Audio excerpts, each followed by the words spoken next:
employment and income, theories of employment and income. So the first topic we are going to discuss is full employment. Okay, so full employment.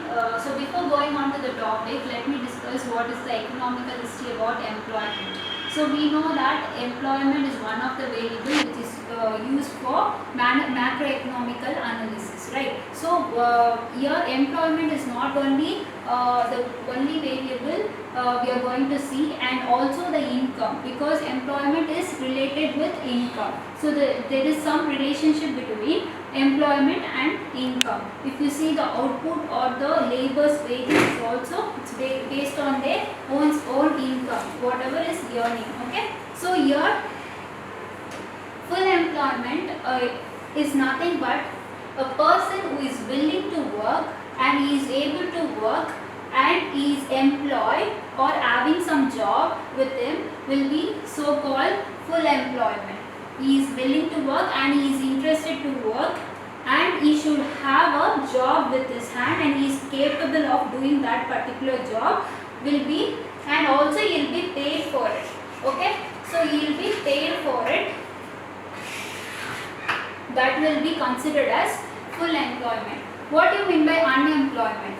Person who is willing, able to work, but he doesn't have any job with it, or he doesn't even employed in a particular job, will be considered as unemployment. This is what the meaning about full employment and unemployment. And if you see the history about economical history about employment, those days classical economists have says many of the problems related to employment. So here from those days economists itself, they have discussed about this full employment, and their own assumptions will be like full employment is fully based on the utilization of resources, and the full employment is based on the proper utilization of resources until the employment the person is fully employed. Okay, so here moving on to the definition of Keynes, who is famous for modern macroeconomy, and here Keynes has said like he has analyzed and he has given a definition about full employment is, Keynes defines full employment as the absence of involuntary unemployment. It's nothing but you're willing, but and also you are having a job with you. And he has just given a statement about a definition about what is full employment. There is an absence of involuntary unemployment, is nothing but there is a employment opportunity, voluntary full employment is available in that particular economy. That will be considered as full employment. Okay, so if you see countries, many countries are like having this problem called unemployment. Every country doesn't have full employment because they will be facing certain problems and challenges regarding to employment, because they will not only, ideally we think that employment is only depend upon labor force. It not only depend upon the labor force, it also depends upon the output of the production and proper utilization of resources. Everything else is forming part of employment. Okay, the situation is not only based on labor force, it also based on the resources we are utilizing it, how effectively it is utilized, and out of that what are the outputs are coming out and what are the incomes. It all together will be framing the situation for full employment. Okay, so moving on to the next definition, Lerner has defined by his own way of analysis. He has just given a definition about full employment. He says that the level of employment is that level of employment at which any further increases in spending could result in an inflationary spiral of wages and prices. So here what he has given the his view is about whatever you are earning, based on that your spending will be there. So if you are inflationary in spiral of wages, if you are increasing in wages, you will be like automatically your spending is also based on that, it will be increasing, and the price of the particular product will be increasing. Your spending, it's all based on your wages, all your income. Okay, so here learners point of view, the definition says that the level of unemployment is that the level of employment at which any further increases in spending would result in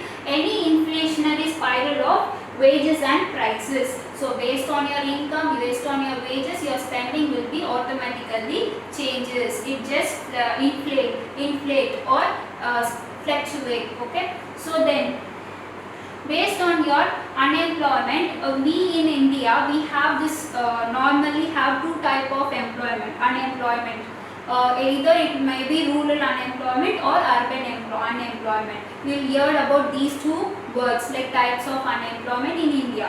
Likewise, we have some other types of unemployment in India. The first type is we are going to see is about cyclical unemployment. The cyclical unemployment is which is the employment which is due to unemployment occurs due to downturn phase of trade cycle. What do you mean by trade cycle? Trade cycle is nothing but the business cycle. Okay, if you see, this is called booming period, recession, and you will get some depression in it, and again you will get back to a recovery position. This is what the trade cycle or the business cycle of a business. Okay, or you can say it as goods, which is like the cycle of the production of goods. So it's based on that particular, the unemployment is based on this particular trade cycle during the down phases. Down phases is nothing but during the recession and depression time. Okay, during the period of recession and depression, you will be facing this type of unemployment problem prevailing in our country. Say for example, if you say, during this current situation, pandemic situation, you will be facing some factories are like closing for a month of time. That time you might be reducing in your production or your supply as well, and automatically sometimes the demand will also increase, but your labor will not be employed because there is no proper production process is happening. So that case you will be facing this cyclical unemployment. Your trade cycle has been in a downward position, downturn position. Then the next unemployment type we are going to see is seasonal unemployment. It occurs during the certain seasons, like seasonal. If you take a primary sector, agriculture, seasonal fruits and seasonal crops will be cultivated. So during that span of time, the labor will be working and they will be employed, and rest of the seasons will be like they will be doing either some other job or they will be unemployed. So that kind of unemployment will be call it as seasonal unemployment. So it occurs during a certain seasons of the years. Say for example, holiday resorts during May to like it starts from April to nearly maybe nearby June. Holiday resorts will be booked, fully booked. But if you see the other seasons, it will be like less in number. Like the booking will be compared to the seasons, it will be less in number. Then moving on to the third type is frictional unemployment. It will be also called as temporary unemployment. Here it occurs due to the imbalance of supply of labours and demand for a labour. So if you see here, the labour will be like more in case of the labour will be like the supply of labor will be more in case of one region or one particular sector. The other sector or some other region will be having demand for that, but there will be no point of like people are available, like the labor are not available. If you see the north in the construction field, like construction industries or contract based industries, people from the north side, they are be employed in Tamil Nadu or southern side. Okay, so those people in case during this current situation, they will be moving on towards their hometown. So that time there will be lack of labor. Sometimes the demand for labor will be there, and there will be a demand for labor, and sometimes there will be more supply of labor. So in case of this situation, either there will be a imbalance between supply of labor and the demand for labor will be occurring. So this is called a temporary unemployment problem, which arises due to the imbalance of labor, okay, labor force. Then moving on to the educated unemployment. Educated unemployment, here people are educated, well qualified, but they will be either underemployed or unemployed. So either they get job but not related to their qualification or their skills, otherwise they will be unemployed. That will be considered as educated unemployment. Then the next unemployment we are going to discuss is technical unemployment. In this technical unemployment, recent days we are moving on to the modern technology. So we need to update ourselves, and based on the modern technology being capital intensive, most of the capital were invested towards the technologies, not on the labor force. So this may causes technical unemployment problem. Okay. Then moving on to the sixth type of unemployment is structural unemployment. In this type of unemployment, there is a drastic change in the society. If you see, the generation gap between the people might cause this structural unemployment. Say for example, if you see mobile phone, that mobile phone has a alarm and also camera in it, and also a radio recorder. I mean, the recorder will be there, tape recorder will be there, everything will be available. It replaces all the cameras and also the tape recorders, and also the alarm and some other products which are like reducing in demand, because the society has just moving on to the towards the technology and other upgraded products. So if you take TV as an example, those days we have a box type TV, and later on LCD was there, then LED has come up, now the smart TV has come up, right? So that case,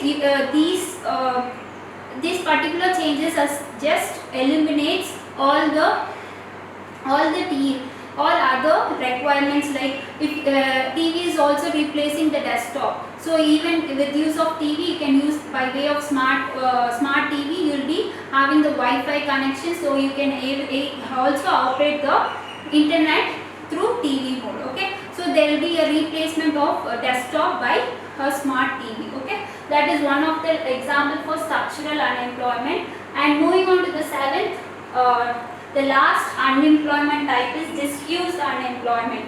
Here the actual labor is more than the actually it is required. If you see, many of the qualified graduates are there available, but they are lacking in skill due to some economic educational policies or educational system which is prevailing in India. So in our economy, it's the major problem we are facing is diffuse unemployment. Here the labor is available, but actual requirement is comparatively less than the what is available in our country. So here, say for example, if you take agriculture industry, the agriculture primary sector, those days people used to go and cultivate like by way of manual way. But in hectares, we are using tractors and all to sow the seeds. So those technology or the innovations or the equipments will replace the labor force. So it automatically the actual requirement of labor is less comparatively what is available labor force. Okay, so this is what all about the types of unemployment problem which is prevailing in our country and also in some other economy in the world. Okay, thank you.